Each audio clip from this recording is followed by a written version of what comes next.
Hello and welcome to A Celtic World. How you doing? Thanks for being here. This is the place that brings together Celtic fans from all over the planet. So let's find out from where on the planet do today's participants come.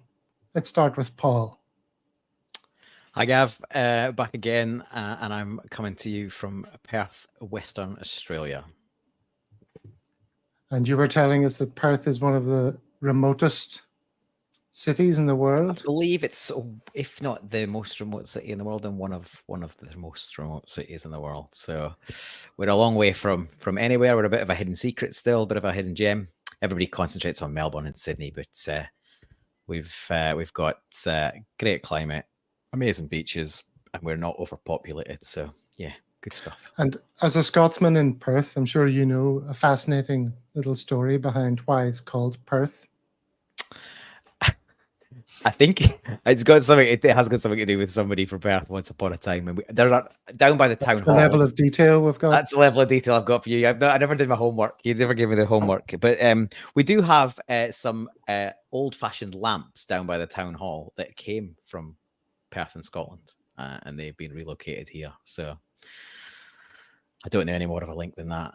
Pretty much everywhere over here is named after somewhere from the UK. Okay, and then moving on to David, who eagle-eyed viewers can see from his name has KLCSC. What's that? Where are you, David? Always advertising it. I'm David, and I'm in Kuala Lumpur in Malaysia, and about 5.5 hours from Perth. Flight. 5.5 hours from Perth, and 2.5 hours from me. You're the little red dot, and I'm the north of the island of Borneo to the east. 2.5 hours flight, may as well be a different country, even though we're in the same place. And speaking of the same place, we have Brian, who comes from the same place as me. Brian, tell us about where you are. Evening, guys. I'm Brian from Banbridge, one of the only 3 Celtic fans in Banbridge. Delighted to be on today. Moved down here, must be 13 years ago. Married a lady from Banbridge, originally from Belfast, big Celtic fan from the age of 0. Had no choice in the matter. Delighted to be on and wish she's all the best. And how do we know each other, Brian? It's hard to believe that we attended the same school. Gavin obviously went on and bigger and better things and got his degree and did everything else. I ended up packing out bananas in the local co-op, but hey, it's just great that we're able to reach out again and have the crack. One common thread, the Celts. Very good. All right. Well, let's get on to a little bit of housekeeping maybe first. I'll just say we live stream every Monday and Thursday at these times, as you can see on your screen. You can check what time that means for you. And we'd love to have you join us, get involved in the comments, and be a part of A Celtic World. Of course, you can also like and subscribe, help us get the channel going. If you do that at this early stage, of course, you can boast all your friends that you were an early adopter of A Celtic World. You know, I was among the first 100 that ever subscribed to that channel. It's now such a behemoth. Have you got 100 yet? Or? Social media world. Don't ask questions like that when we're on air. Sorry. But clearly not. Otherwise, I wouldn't be saying be part of the first 100. So let's get it up. Let's get it up to 3 digits. That's what I'm saying. You hear these other boys saying, let's push for 40,000. I'd be happy with 100 at this stage. All right. So, as I say, subscribe, like, go ahead and do it now. Even Brendan Rodgers recommends it. And in fact, in a recent press conference, he was asked why he singled out A Celtic World for special praise. And this is what he had to say. Good morning, Brendan. Can you give us some background as to why you recommended A Celtic World as the YouTube channel you recommended people subscribe to, rather than one of the many others? Well, I think the important thing about subscribing to A Celtic World is that they won't clog up your notifications with daily clickbait drivel. You know, they focus on the quality I've always said I'm all about that. So yeah, 2 shows a week, Monday and Thursday, which is much better. Great guys, wonderful human beings, attitude outstanding. Yeah, I certainly would encourage people, if they haven't already, to subscribe right now, in fact. Absolutely. So there you go. High praise indeed. Okay, and on that bombshell, let's move on to the first topic of today. Well, the episode is called Cup Half Full or Half Empty. Bit of a double meaning there. We're going into a cup game, but we're going to talk about that later. What I want to talk about first of all is where you are in terms of your emotions. There's quite a range of opinions out there. The two most common being at either end of the spectrum. One of which is that Celtic are going to be fine. New players settling in, more to come, not dropping points even during this awkward transitional phase. So that's all good. And they're excited for the unfolding season. The other end of the spectrum is we are weaker. The board are complacent. Same old penny pinching. Only want to be marginally better than Rangers. No ambition. We're going to be shite in Europe. Let's burn an effigy of Peter Lowell. So, where do you stand, Paul? I'm much more in the former rather than the latter. Some of the stuff about Peter Lowell is ludicrous in my view. Like, the guy's a figurehead these days. He's a chairman. Nicholson's been killing it on transfers since he's been the CEO. I really don't for a second believe that Lowell comes back in. He's never really been away, right? He was floating around the background, so he's just got an official role.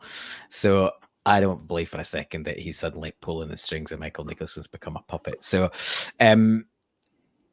look, I'm confident.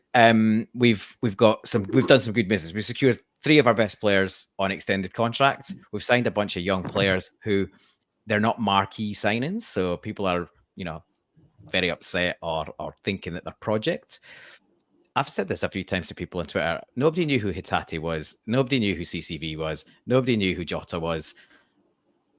And they've all been stellar signings. So we don't know yet if players like Yang and Home could live up to that ability. They could easily, or they might not. But just because I think the problem is, Rodgers said he was going to progress us in Europe, and we're sitting on a bunch of cash. People joined the dots and went, right, we're going to spend 20 million on players, on single players, and bring by these stellar, players that push the club to a completely different level.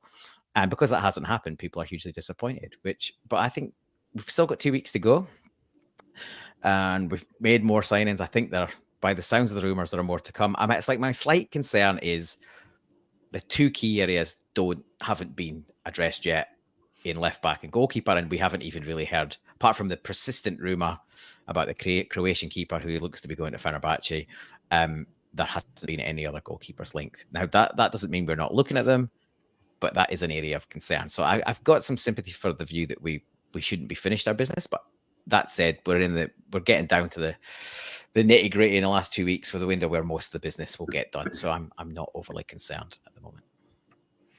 David, do you get the sense that we're in a sort of post-appointment dip in terms of the emotions? There was lots of enthusiasm when Rodgers came in. Everyone was incredibly excited. Return of the prodigal. And then because we have a whole bunch of injuries, and because the signings have been, as was just mentioned there, not expensive overall, do you think people are feeling a bit, less than enthused compared to how they were when Brendan first arrived?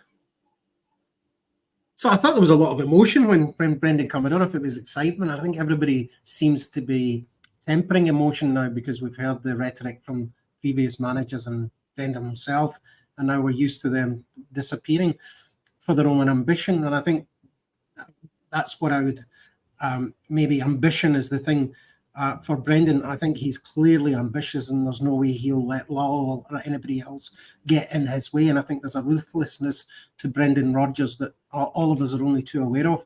So I think for me, he will do what he needs. I think there's quite a lot of planning taking place.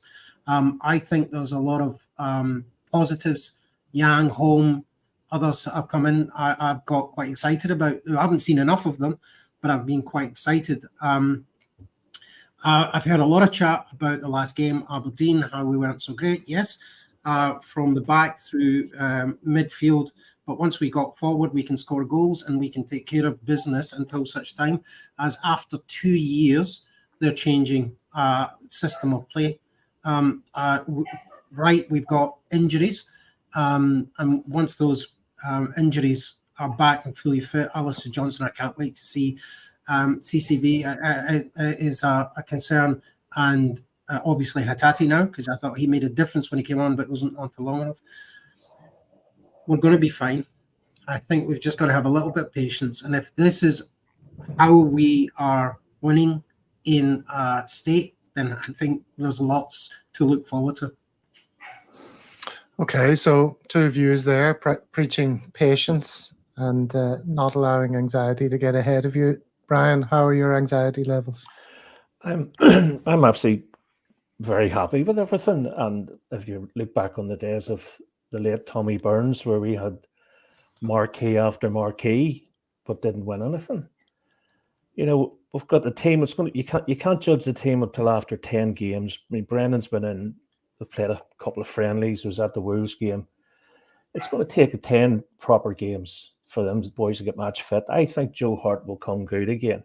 I think he's just at that stage. I know it's controversial, but I think, and Greg Taylor as well. I think Greg Taylor was the most improved player under our previous manager, and I think he'll do the same again for Brendan.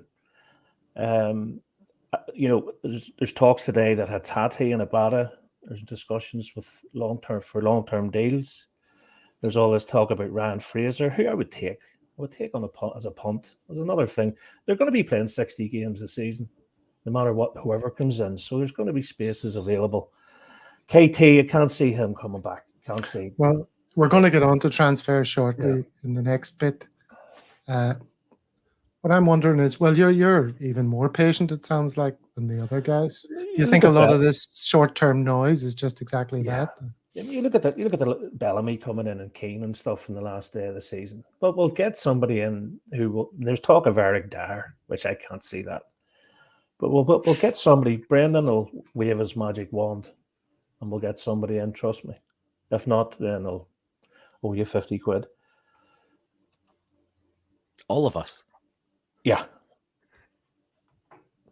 Okay. 50 Malaysian dollars, you know. You're on record. You do realize this is being recorded. I've realized that. 50 ringgit, that's a couple of beers, definitely. That's great to hear all that positivity, because, you know, see, the way you listen to some people out there, they're doing their nut. They think they've seen this story before.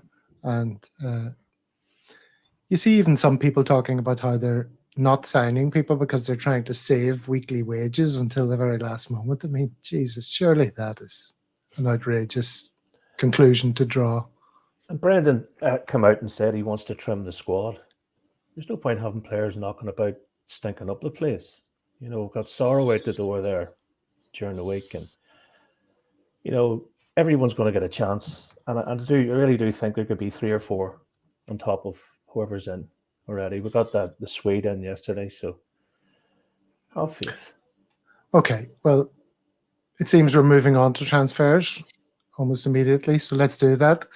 Lagerbilke, Gustav Lagerbilke, or Gus Lager, as he's presumably going to become known. He's official now. He's been announced, hasn't he? He's got Starfeld's number 4. Mm-hmm. And he had a little welcome video from Mika as well. So that. And what other speculation appears to be the most solid to you right now? David, why don't you start us with this?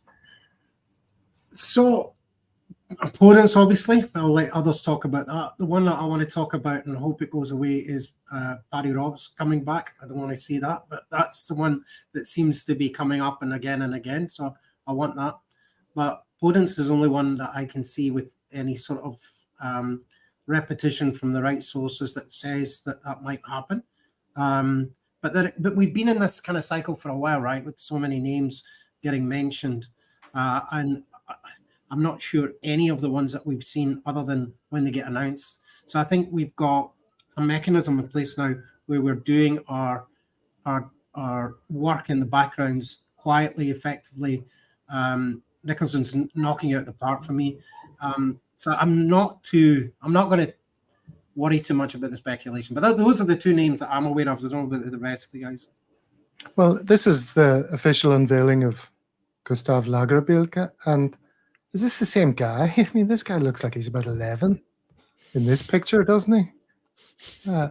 Favorite food is chocolate ice cream. Favorite TV show is SpongeBob SquarePants. The previous footage I saw him, or the previous shots of him in action, he looks like a big strong boy. But here he just looks like a little boy, doesn't he? Unless Nicholson's got him mixed up the way bought the Ravison wrong one. stick tofting for the Real Madrid.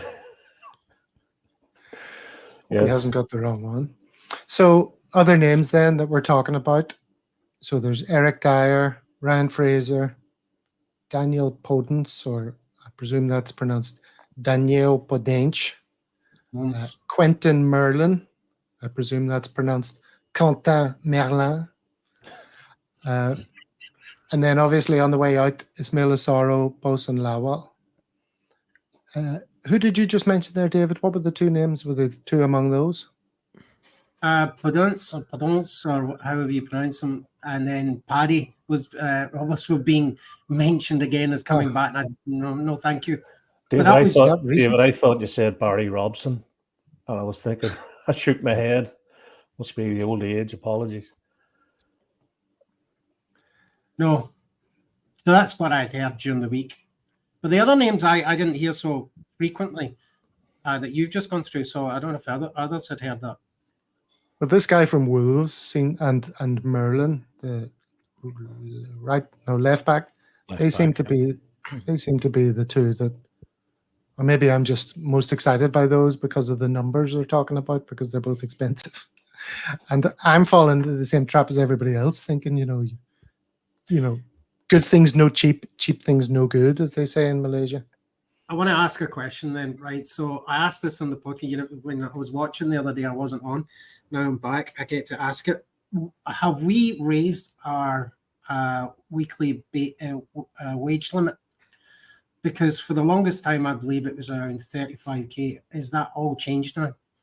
Well, it must have with Carmack's extension. It must be about, because he would have been the highest paid player at 35 grand, and that's what I understand it to be. And I understand that's what was Bruni was on around that figure as well prior.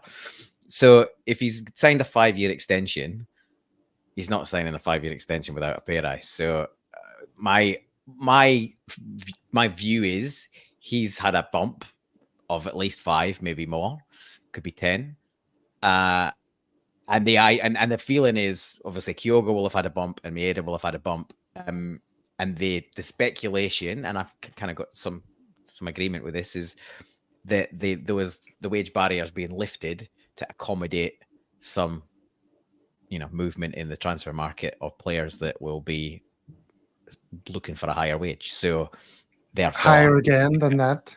Well, no, I don't, not necessarily higher than that, but they definitely wouldn't fit in the old structure. So I don't know if Carl's got this, but Bruni apparently definitely had this in his contract, which was he had to be the highest player at the club. So if somebody else was offered a higher wage, his got bumped. I don't know if Carl's got the same, but you would expect this. You'd expect the skipper to be on close to the highest wages at the club. I mean, I remember that rule for Peter Long. He had said he had to be the highest paid in the club, and I think he was for the longest time. I don't know if he is now. But it used to be a useful guardrail, actually, because you could dismiss a lot of signings that you rumours because he said they're never going to move this. Now, it'd be really useful to understand what flexibility has been built into this, to understand I'll come back to Burnaby because I think in court they actually said what his earnings were the other day. Do you think we're getting good value for 20k? For 20k a month, isn't he? I think, so I think that'll be net as well. I think that'll be net, Net. as well. it was net. It was something like $8,000 a week or something like that. Yeah. Questionable. I know. But that would be again, I just want to understand, if we look at this and the rumors go around, how do we determine and what are the sources that we think are useful, reliable to kind of think yes, and is it against position that we think needs to be filled? And I don't have a sense of it at the moment. Yeah, I mean, ours not the reason why. Ours to let everybody else deal with that. We support the team, surely.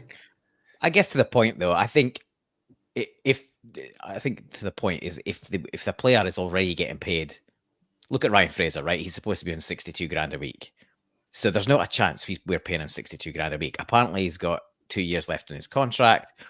So if there is some truth in that deal, and who knows, possibly there is, for that to work, Newcastle have got to agree to effectively pay out the rest of his contract or come to some sort of agreement to pay part of his contract out to allow him to leave.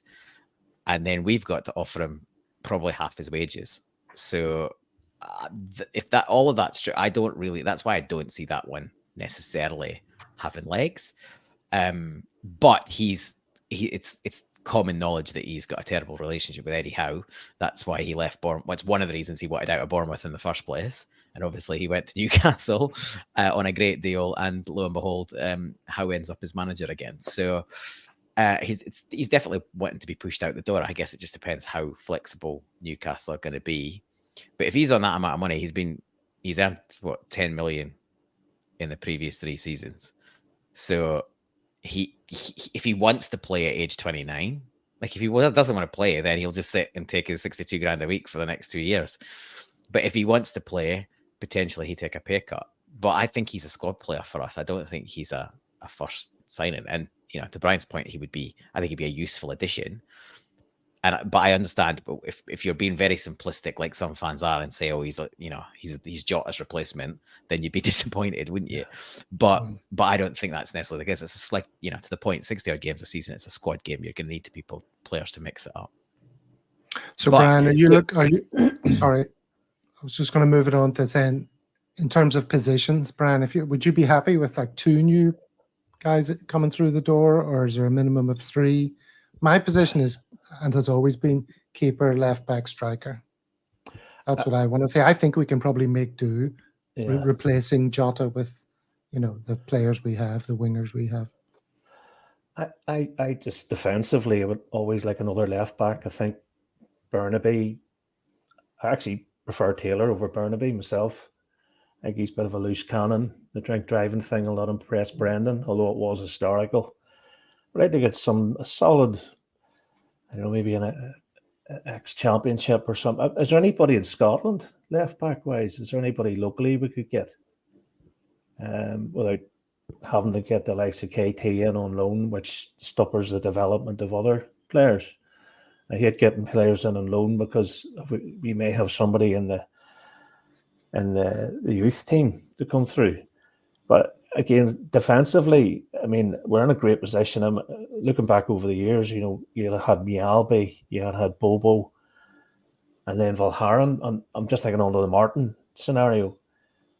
Everybody you're talking bringing boys in, Malky Mackay and, and so on, that type of, where at least we have CCV, we've got the Narotsky, and we also have the new fella Lagerbield.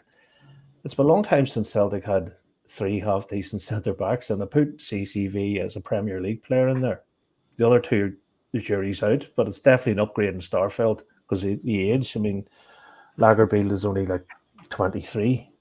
I think the Polish guy's only 24. So we've got them on long-term deals. From a selfish point of view, would love another left-back just to come in. Goalie, I don't think he's going to bring another goalie, and I think Joel, the time Champions League comes around, will iron out the mistakes and get to know the system. It would be a real shot, and I think Joe's there not his man management, but his leadership skills. I think if you were to bomb Joe out, I think he brings a lot to the team. I know he's old and all the rest of it, but if we have we've got support in front of him. We've three good half decent centre backs or two centre backs in front of him. We'll not need to worry about Joe. There's not many people making those noises. I'm very much thanks for your service, Joe, but I hear Shrewsbury on the phone. Or you can stay and, encourage the young'uns and all that. Give them a benefit of your wisdom. Is anybody else on the panel pro Joe for the whole season as our number one? Not anymore. I've been on the turn. So I was post-season. I was originally thinking you could probably do a job, and if we brought somebody in, say in January, and then they sort of transition towards the end of the season, and the new guy be ready for next season. And I take Brian's point. The older you are, you could start a bit rusty and all of that. But I just think we've seen too many mistakes, and it's just we've got no depth either, right? So Bain's second choice now, by the looks of it, and he's bloody hopeless. Remember when he came in the Hibs game and threw two in the net? Like I'd be where I want now is a bare minimum before the window closes. Is somebody at least challenge Joe Hart for the number one jersey? Maybe a younger goalie who could challenge, work with them over the course of the season, and maybe there's a handing over of the baton before the end of the season and he's ready to go next season. That's the minimum. But if we could get a first pick keeper right now, and Hart's our number two for the last year of his contract, I'm happy with that too. But for me, it's got to be one or the other. There's no way that I think we can go into the first half of the season with Scott Bain as our number two and by extension Joe Hart as the number one, because once he was an offside away from a red card at the weekend. That's a suspension. Then you've got Bain as your next choice. It's a horrendous thought, and even worse if you think about it in the Champions League, that he comes flapping it across and breaks his collarbone, and then you've got to chuck Bain in for the rest of the campaign. It's horrifying. So yeah, for me, it's a non-negotiable that we've got some depth in goalkeeper, at the very least, a solid, number two that can put some pressure on Hart and by extension lift his game. Because although Bernabei never really made the grade last season, just by his being there, Taylor had to lift his game, and he did. A solid number two that puts some pressure on. David, is that what you're feeling? So I didn't think he had much chance with a goal on Sunday, and he punched a few out and he did away. But then we see that last minute where he got away with it because of offside, and it's entirely typical. Even on his best day, like he was, there's that bomb scare event that he does, and it's just nerve-wracking. And the point being made that if we sort out our defence and we've got three there and it takes the pressure off Hart, that's, for me, it's the wrong way around. I think we've got to have absolute belief in our keeper in order that the defence can play a little bit in tricky situations under pressure and know that it's that he's going to be solid. And I know this is all personality based from everything that's been said about Joe Hart, and that makes him a great number two. But number one going into the whole of this season and into Europe, I don't think so. I can't see it. It would just be too traumatic. Particularly, I mean, it's the most, for me, it's the most obvious position that needs to be addressed. I think, there's some issues, I think, in midfield when Callum McGregor's not on his form. It looked as if we were struggling to build from the back through midfield. But once we go forward and we've got guys like Kyogo who can just come out of nowhere and score, it's like, that's okay, we're good. And we know it, right? We know that we'll score goals. But it's just, if we go into Europe or any of the teams have a really good day against us, then it's just worrisome. So I can't go through a season with Hart as number one. No, thank you, please. Okay, Brian, I'll throw it back to you to wrap it up. Have you had a change of heart having heard such a... Yes, the scenario of Scott being the number two is frightening. And Do you think Brendan's saving the money up to get Kasper Schmeichel? What's your thoughts? Well, he's pretty old too, isn't he? He's 35. So He's he's 35. a year younger than Joe Hart. So I don't think so. No, That's not a long-term solution. well, I know. That's Xander Clark potentially. I think he's a decent keeper. He's called Yes. Xander, though. Aye, You don't want doesn't that. matter. That does matter. It's very important. Not good enough for me. No, it would be great to have pulling Arthur Boric out somewhere. You know, I know if Legia Warsaw have anybody keeper wise.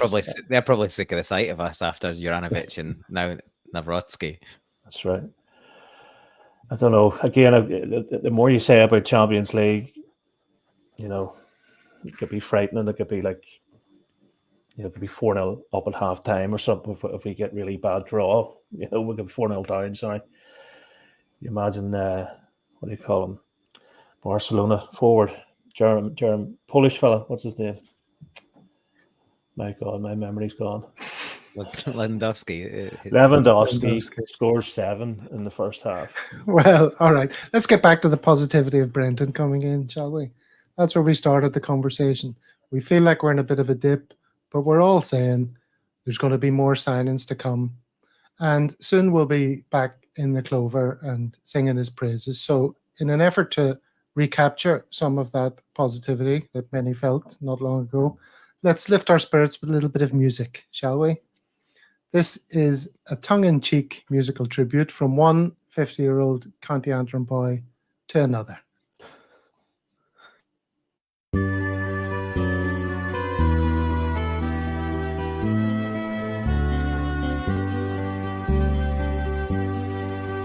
Our story begins in the County Antrim, where our gaffer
at sea.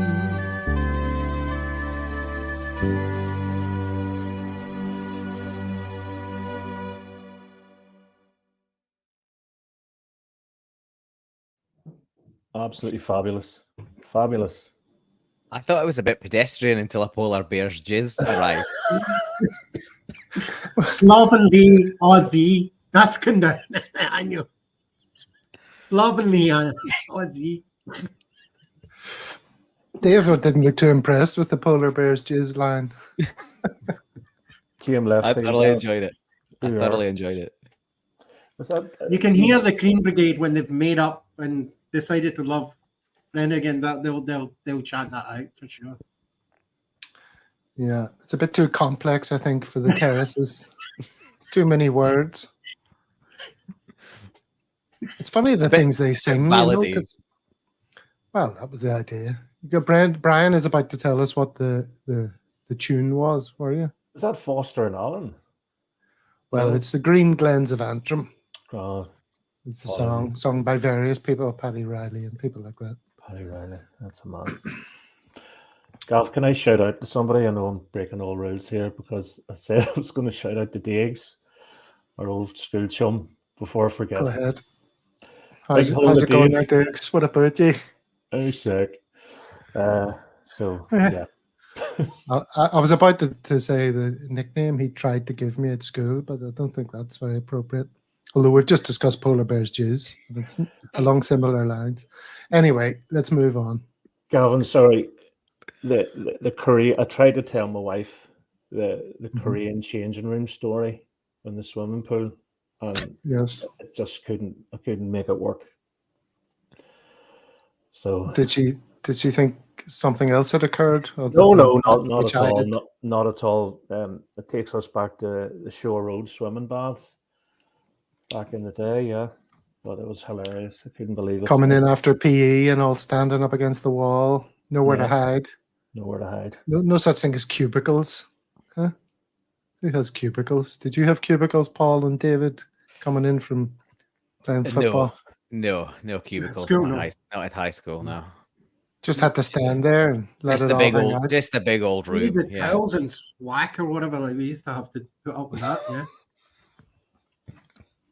But we used to come in off the freezing cold pitch, having been playing football or Gaelic or something.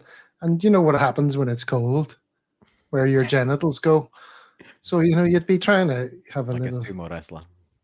wee bit of a I'm warm up. old enough that I never got PE for a period of time because I was during the teacher strike. So there was no extracurricular activities. Getting hit on the thigh with a miter ball. Do you remember, Gavin? Those miter balls were absolutely brutal. And the Classico, have you remember them? There was the miters and there was the Classicos. They had the color pentagons on them, but it was exact same. The dimples and the kind of But those little, pimples almost. Yeah. Like the, and you leave a big bloody red mark with a big print all over your leg for 3 days. Yeah, great stuff. okay. Good days. Happy days. Well, let's move on to the next game that we're going to be involved in. And I ask the question, are you up for the cup? Does anybody care about the League Cup? It's an issue of shifting baselines, isn't it? When we were kids, Brian, winning the League Cup was a big deal back then. Winning anything, was not to be sniffed at. Would you be happy with the League and Scottish FA Cup double this season? I think. Would you be happy with just the League? Just keep winning. Keep winning. It breeds a winning mentality. If we get knocked out by Kilmarnock, it creates noise. It creates, Brendan's back 3 games in and he's lost his first game. I just go out and win. We should be good enough to get to the final. And no problem whatsoever. And again, I'm not one of these ones for rotating. Get the game won, bring on the children after 30 minutes to go. But you don't want to go down that road of losing mentality because then the next game could be a loss, and then it's 3 in a row, and then it's 4 in a row.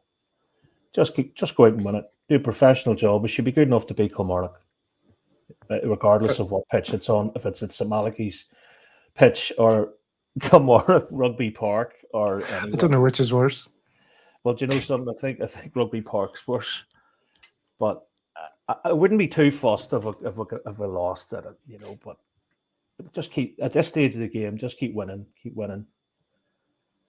You go along with that, Paul? Yeah, I'm pretty greedy. Like I know it's not the norm to win trebles, but we are all of a vintage where we watch the bloody nothing for long enough. So I'm at 2 things. Yeah, Brian's point. Let's just keep winning momentum.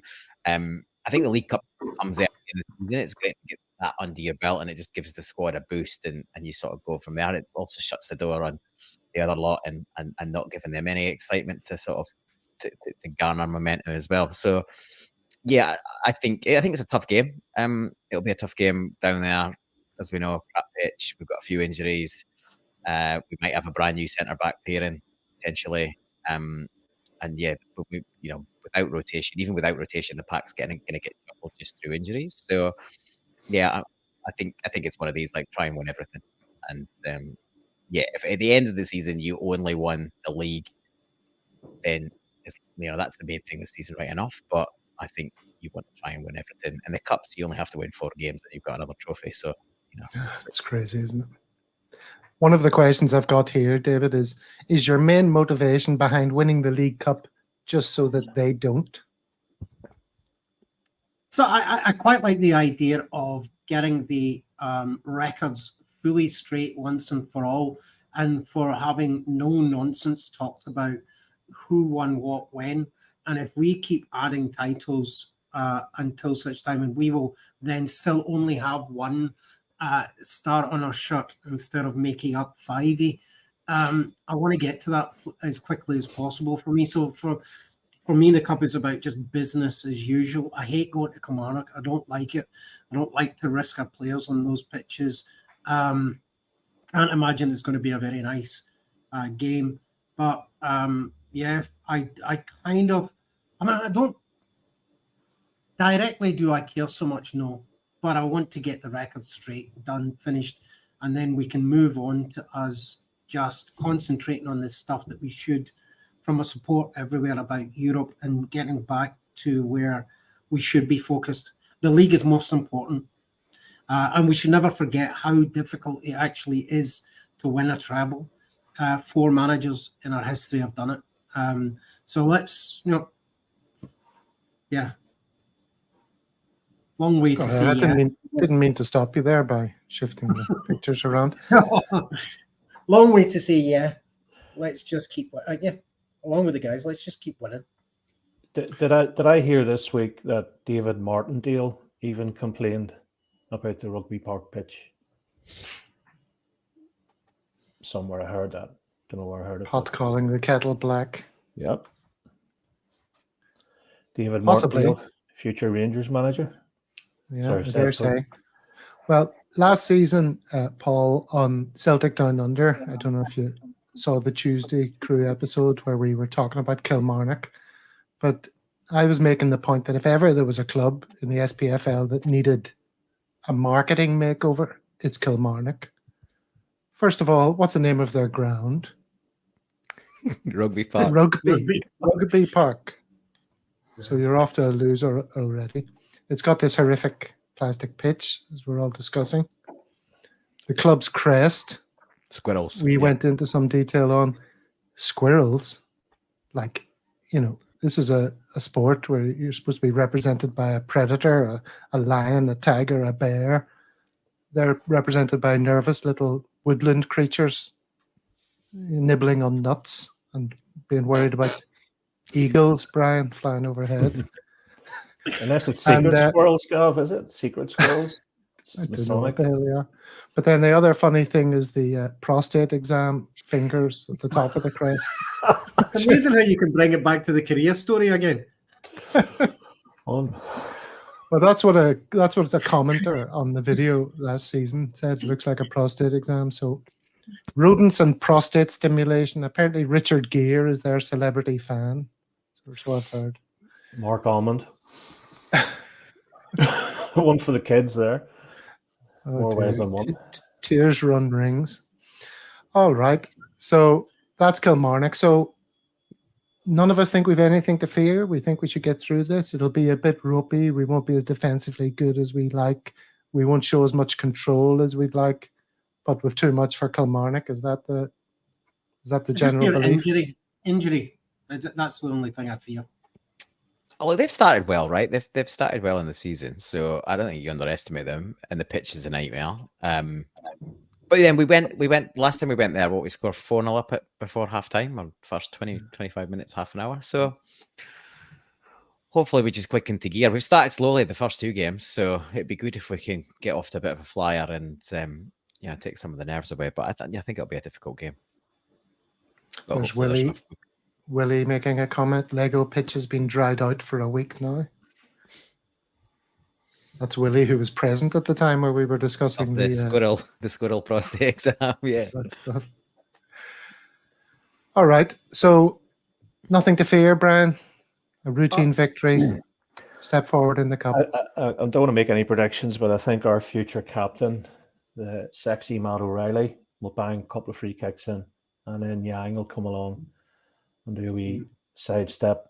I really have nothing to fear. A bunch of thugs, Kilmarnock, and skill will always be better than thuggery. I think we'll win 3-1. So you don't want to make any predictions. So 3-1 Straight from in with the Brian. score.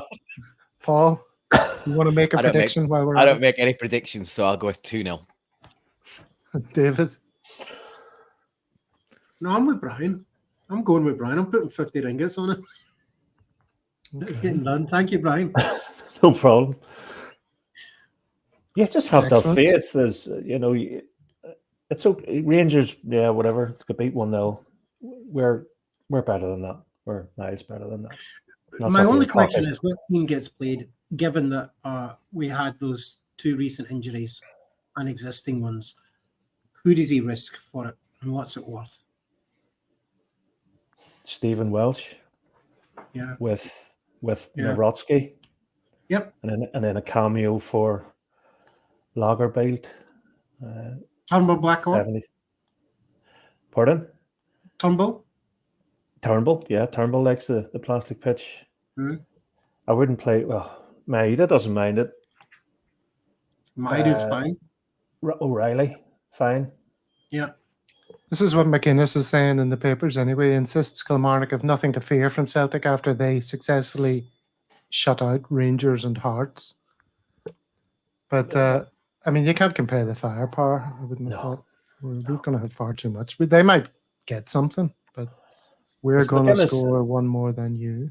Has McGuinness ever beat Celtic, apart from that one game that was like the last game of the season, which would already won the league? Has he ever beaten us in a competitive match? I don't think he has. And a match that means something, not junk time. You remember that one that your man Ivan Tonev played in, and the other guy said he racially abused him. It was like a nothing. I think they won 2-0 or something, but we were still drunk from winning the league. McGuinness has never beat us. Ever. And he not beat Brendan Rodgers. Brendan Rodgers. No chance. Okay. What about Con? Just on Con, do you think he could come in as well? Just thinking. Or untested still. I think he's down the pecking order after what happened in the Bilbao game. I think you don't blood somebody like that there. I think it's, if we reshuffle the midfield, I think Iwata's had a bit of a raw deal, to be honest. Like, he's obviously he was asked to fill in at the back and right back and centre back, and therefore his flexibility has sort of done him out of getting a game in his preferred position in midfield. So he's an option.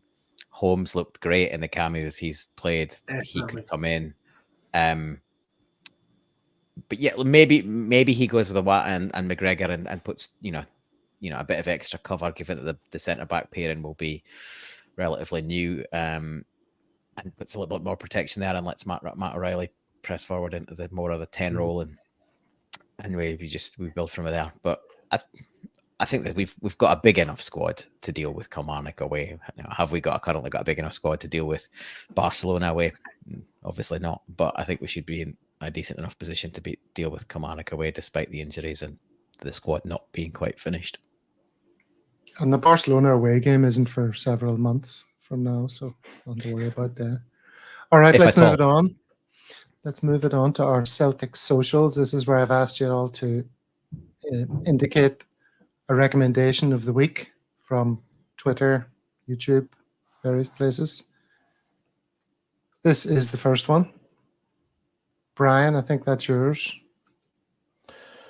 Yeah, again, I was still am, massive fan of Lee Griffiths. I just thought he was on his day, he was unplayable, and cheeky, chappy, and all the rest of it. But I do think there was a lot of the press were irking him, and he says he has a great story about the whenever Musa, remember Griffiths was due to play, he hurt his hamstring. He was due to play against the Inlot and then Barcelona on the Tuesday, and Musa came in, scored the left foot, right foot, perfect hat trick header, and Luke Shanley, who's actually a friend of Griff, said to Brendan, "Well, Lee who?" And Brendan actually turned that's the infamous sort of Brendan says, "Now have a bit of respect." And Griff actually phoned Luke Shanley after and says, "Never do that again." I think Griff is a type of character. He's had his moments and there's funny stories, but how much of it is actually true? You know, how much is actually true? And he was mentioning about going out with his kids, going out for a bite to eat, and you had like people barracking him and all the rest of it and giving him all kinds of grief. And he actually said, "This is the happiest I've been," and from a football perspective. So I just thought it was refreshingly honest. And again, I think the whole way Griff, you know, when Ange came in and there was alleged issues of behaviour and all the rest of it. But I just think I've shouted at Griff a couple of times when he played Shamrock Rovers in Dublin. I was down with kids and he always waved and he always, you know, he seemed a nice enough guy. But it's worth a watch. He's like a divisive opinion. To me, he's like Lee Naylor. You know, he was a great left back, but I couldn't stand him. You know, that's worth a watch for any Celtic fan. Worth a watch just to hear what he's about, or not. Oh, here's a little something as well. Now, this is something that David sent me. I think we're a bit light on the details of this, but David. No, I just saw this one coming up from Shawnee Boy, and it's Philly CSC talking about someone who used to be a member of Philly CSC being indicted along with Trump. And I thought, wait a minute, what's going on here? So I sent it to you and said, there's some story behind this one. And I don't know what it is, but it's not often you get Celtic supporters clubs mentioned along with Trump indictments. So that had to get a mention. Okay. And this was the second one you sent to me? This one, just, I love this kind of historical stuff about when we, started. So Detroit Celtic Supporters Club. I like them because they're very supportive of all American-based or US-based Celtic Supporters Club, and they do a lot of support of others. And then just when they saw this, and it was during the week that on this day, 1903, we started wearing the hoops for the first time. I thought everybody should know that, right? If you know your history, and I really liked it. So, yeah. And I'll send a link from Kuala Lumpur CSC to them after this, and see you get a mention. You'll see it. Okay. There's a couple of other ones here. Just before we went live, I switched from Chrome to Firefox, and I've never used Firefox before for doing this, so I'm not sure if the sound is going to work. I suspect it won't. Can you tell me? Maybe you can hear it, but we still don't know if it's going to come out in the live stream. No. You can't hear that? Nope. You know what this is? This is Tam Selleckson, who seems to get a mention every week for one of his tweets. He's incredibly prolific. Has every pundit been in the coma for the last 9 months? This is this media narrative that somehow it's Michael Beale's. It's the start of his Rangers career. And he talked about it himself, didn't he? He said, I remember when I was a QPR, I lost my first games, What are you on about? You're the 6th longest serving manager in the SPFL or something. It's not the start of your Rangers career. But even this guy, the pundit here, he's going along with it. The whole narrative of you can't judge him because he's only just in the door. And these are his first few games, comparing it to Ange's first few games. What is going on there? Well, they made themselves like... That's the thing. I mean, they just believe. They've no self-awareness. I remember when we're talking back to the 90s and when they bought the 9 in a row, we knew we weren't particularly good. But whether John Collins would step up and score, and maybe McStay, but we knew we weren't great. We knew with boys like Willie Faulkner up front and Wayne Biggins and Carl Mulgert and the Nets, we weren't coming out and going, we're going to win the league when they're sitting with Laudrup, etc., etc. They have no self-awareness, and it's to their detriment. And they can have boys like Kenny Miller and that young fella there, whoever he is, on Clyde. I wouldn't listen to it. Boy band reject. Let them believe what they want to hear. Kenny Miller, no comment. Kenny Miller, enough. That's it. Just put Simonovic on him and keep that being played. They just have no self-awareness, and there's no point even talking about them. They're done. Brian should have given us Brian, you should have given us a trauma warning mentioning names like Wayne Biggins and Carl Muggleton. Oh, Jeez. sorry, lads. Andy Payton. I've just had some serious PTSD from my childhood. Well, let's get rid of that. Let's banish that with your Sorry, lads. With your recommendation, Paul. I'll play this so you can see the action. But do you want to read it out and tell us about it? Yeah, so it's from the guy that posts under the name Lisbon Lion on Twitter, and it says, love a late winner, but they don't get much better than this one. 93 minutes gone and a must-win game. And Jan Vengard of Hesslink pops up with this one. It was bedlam in the stands when it hit the net. So this is from near the end of the 07-08 season. And Caldwell swings in like Beckenbauer, and Skippy arrives at the back post, nods across, and then the big man nods it in. Past, I think that's probably McGregor, and then Boric goes nuts. And that was the same game that Nakamura scored that ludicrous bending shot from about 30 yards, and then we let that little rat Nacho Novo sneak one in for an equaliser. And I think we missed a penalty prior to this going in, and we were trailing the other lot pretty significantly at this point in the season, and so anything other than a win, and we're pretty much out of it. And I think in the comments of that tweet, somebody says that our run-in was 7-1, 0 draws, 0 losses. And their run-in in their final 9 games was 3 wins, 3 draws, 3 losses. So they pretty much capitulated. But that was a crucial game, and I was lucky enough to be in the ground that night. It's still one of the best nights at Celtic Park for me. It looks amazing. I saw that footage on Twitter this week, but it was with another commentary with it. It's talking about how a strong competitor just makes it so much better. I mean, it's great to be thrashing Rangers. It's great that they're rubbish. It's good to have our foot on their throats, as David might say, with a fist in the air. But, when it's that tight and it means so much, and those games are so crucial, and a thing like that happens, limbs, that is... Absolutely. That would give you goosebumps just thinking about it. So there is something to be said for having a strong competitor, is there not? Discuss. David? No. Screw him. Strong competitor. I really enjoyed the game on Sunday with Aberdeen. And everybody, starts playing like that with serious intent, then I can't think why. I mean, of course you like to kind of rub it in and have them in any form, whatever you like. Fine, okay. But serious competitor, well, Sunday was fun. I like that.